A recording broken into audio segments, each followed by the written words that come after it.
கார்த்திக புராணம் 17வது அத்தியாயம்.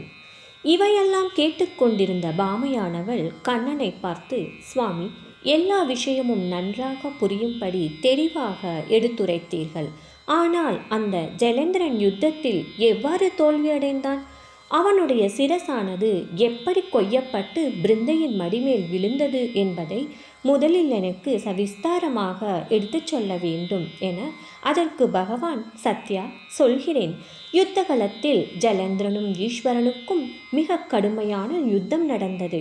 அப்படி யுத்தம் புரிவதில் ஜலேந்திரனானவன் ஈஸ்வரனுடைய வீர வல்லமையைக் கண்டு மனதில் ஆக்ரோஷம் கொண்டு சும்பன் நிசும்பனை அழைத்து அவர்களிடம் ஏதோ இரகசியமாக சொல்ல, அதை கேட்ட இருவரும் உடனே மறைந்து போய் மாயா பார்வதியை உண்டு பண்ணி ரதத்தின் தூணில் கட்டிக்கொண்டு யுத்தகலத்துக்கு வர, அம்மாயா பார்வதியானவள் நிஜம் பார்வதி போல ரோதனம் செய்து கொண்டு வருவதை பரமேஸ்வரரானவர் பார்த்து மனம் கலங்கியவராய் ஆச்சரியமடைந்து, சக்திய வடிவமாக இருக்கும் பார்வதியை கையால் தொட்டு இழுத்து தேரில் கட்டி கொண்டு வர எவராலும் முடியாது, இதில் ஏதோ சூழ்ச்சி இருக்கிறது என எண்ணியவராய் மனம் சோர்ந்து தன் நிலையை இழந்திருக்கும் சமயம் ஜலேந்திரனானவன் இதுதான் தருணம் என்று தன் வில்லை கையில் ஏந்தி அக்னி ஜுவாலையுடன் கூடிய ஓர் அஸ்திரத்தை ஈஸ்வரன் பால் பிரயோகிக்க, ஈஸ்வரனானவன் மனம் தெளிவடைந்து அந்த பானத்தை சேதித்து மறுபடியும் பார்வதியை பார்க்க, அவளது முகார விந்தத்தினால் இவள் பார்வதி இல்லை, மாயையால் நிர்மாணிக்கப்பட்டவள் என்று நிச்சயித்து பிறகு உடனே ஜலேந்திரனுக்கு எதிராக நின்று தன் கையில் தனுசுடனும் அண்ட பிண்ட சராச்சரங்கள் நடுங்கும்படியாக மகா பயங்கர உருவத்துடன் விஸ்வரூபம் எடுத்தார்.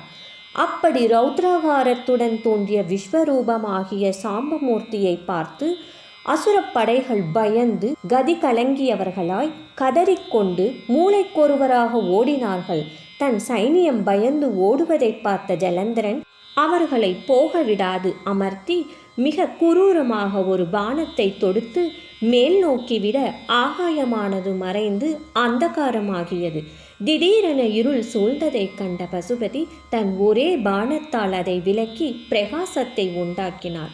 இதை கண்ட ஜலேந்திரன் மறுபடியும் ஒரு பானத்தை ஈஸ்வரன் வாகனத்தை தாக்க, அவ்விடபமானது அடிபட்டு பயந்து ரணகலத்தின்றி ஓடலாயிற்று. தன் வாகனம் ஓடிச் செல்வதை கண்ணுற்ற கபாலீசன் தடுத்தும் அது பயந்ததால் மிரண்டு கீழே விழுந்துவிட்டது.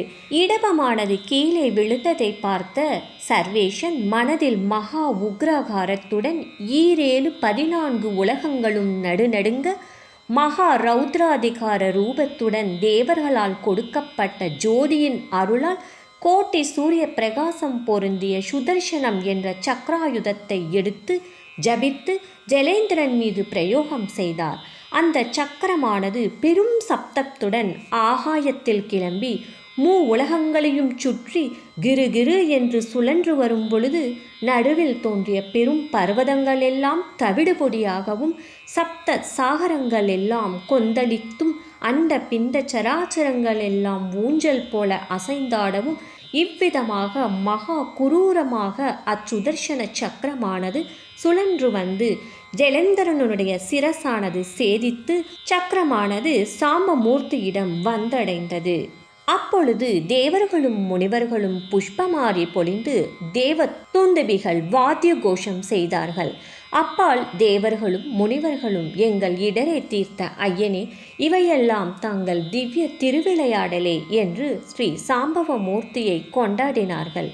பிறகு ஜலேந்திரன் சிரசானது அருந்து ஆகாயத்தை அடைந்து சுழன்று வந்து தன் பத்தினியான பிருந்தையின் மடிமேல் விழவும், இதை அறிந்த பிருந்தையானவள் மாயா ஜலேந்திரனாக நடித்த விஷ்ணுவை சாபம் கொடுத்தும், பின் இவள் அக்னி பிரவேசம் ஆனதும் பிருந்தையின் ஆவியானது ஜோதியாக தோன்றி பார்வதியிடம் லயமானதும் முதலில் விஷயங்களை சொல்ல, பாமையானவள், நாதா, சரிதான், சுடலையை சுற்றி கொண்டு பிருந்தையின் பைத்தியம் பிடித்து அவ்விஷ்ணுவின் கதி என்ன என்பதை தெரிவிக்க வேண்டும் என கண்ணனானவன், கேளாய் பாமா, அந்த விஷ்ணுவானவன் அப்பிருந்தையின் மேல் கொண்ட மோகத்தால் உடல் மெலிந்து துரும்பு போல் ஆகியும் அச்சிதை அண்டையிலேயே சுற்றி கொண்டிருக்கையில் தேவர்கள் மனம் சகிக்காதவர்களாய் கைலாசம் சென்று ஈஸ்வரனை பார்த்து, சுவாமி, அகிலலோக சரண்யனான ஸ்ரீ ஹரியின் இடரை தாங்களே தீர்க்க வேண்டும் என்று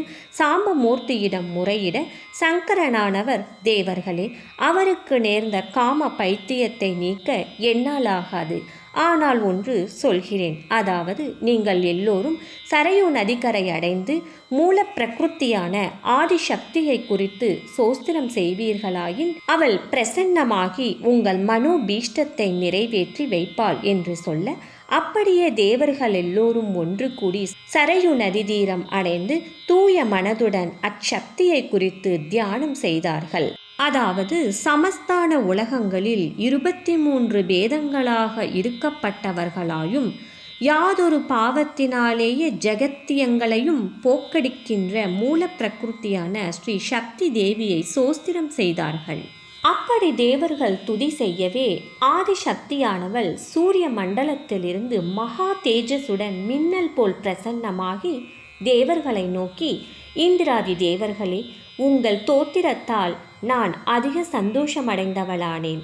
நீங்கள் எண்ணி வந்த காரியம் நான் அறியேன். ஆனால் அக்காரியத்தை நிறைவேற்ற என்னால் ஆகாது. நானோ முக்குணங்களில் முறையே பார்வதி, லக்ஷ்மி, சரஸ்வதி இவர்களிடம் 3 ஹம்சத்துடன் 3 பேதமாக இருக்கிறேன். ஆம், 3 தேவிகளின் சக்தியானது ஏகோபித்து நான் ஆதிசக்தியாக விளங்குகின்றேன். ஆகையால் இவ்விஷயம் என்னிடம் முறையிடுவதை பார்க்கிலும் முக்குணங்களோடு கூடின ஜெகத் மோகினிகளான பார்வதி, லக்ஷ்மி, சரஸ்வதி இம்மூவர்களிடம் போய் வேண்டிக் கொண்டால் உங்கள் எண்ணத்தை அவர்கள் நிறைவேற்றுவார் என்று சொல்லி சக்தியானவள் அந்தர்த்தியானமானாள். இவ்விதம் சக்தி கூறியதை கேட்ட தேவர்கள் மிகவும் சந்தோஷமடைந்தவர்களாக ஆச்சரியத்தால் முகமலர்ந்து மிக குதூகலத்துடன் விரைவுடன் சென்று லக்ஷ்மி, சரஸ்வதி, பார்வதி இவர்களிடம் மகாவிஷ்ணுவுக்கு நேர்ந்த துன்பத்தை தெரிவிக்க, அம்மூன்று தேவிகளும் யோசித்து, தேவர்களே, அஞ்சாதீர்கள். இதோ நாங்கள் மூவரும் முக்குணங்களுடைய 3 பீஜங்களை, அதாவது வித்துக்களை தருகிறோம். அதை எடுத்துக்கொண்டு போய் நிலையற்றிருக்கும் விஷ்ணுவானவர் இருக்கும் இடமாகிய பிருந்தையின் சிதையில் கொண்டு வைத்து நடவுங்கள். நாங்கள் பின்னால் வந்து சேருகிறோம் என்று 3 பீஜங்களை கொண்டு வந்து தேவர்கள் கையில் கொடுத்து அனுப்பினார்கள். அவ்வாறே தேவர்களும் அப்பீஜங்களை கொண்டு சிதையில் 3 குழியை தோண்டி ஒவ்வொரு குழியிலும் ஒவ்வொரு விதையாக வைத்து மண்ணை மூடி நீர் தெளித்தார்கள். ராதே கிருஷ்ணா.